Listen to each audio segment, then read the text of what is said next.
আসসালামু আলাইকুম ওয়া রাহমাতুল্লাহি ওয়া বারাকাতুহু।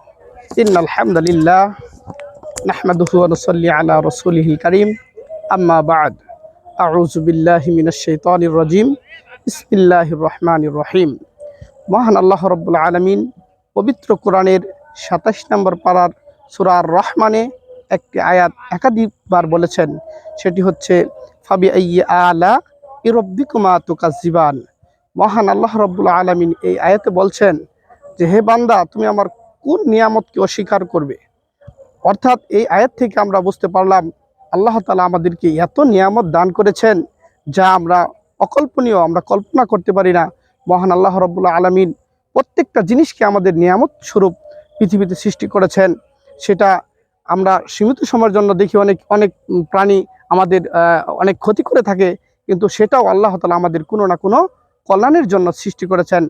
আল্লাহ তাআলা সূরা আর রহমানের একাধিকবার এই আয়াতটি বলেছেন, ফাবি আইয়ি আলাই রাব্বিকুমা তুকাজ্জিবান।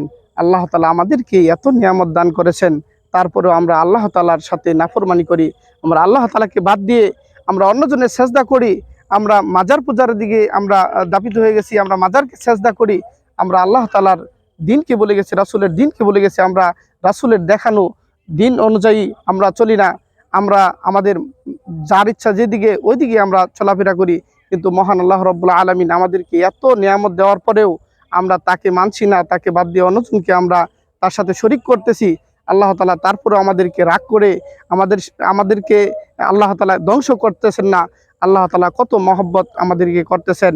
তাই আমি সকলকে বলতে চাই, আমরা সকলেই যেন পাপ কাজ থেকে ফিরে এসে রাসূল সাল্লাল্লাহু আলাইহি সাল্লামের দেখানো পথ অনুযায়ী যেন আমরা চলতে পারি।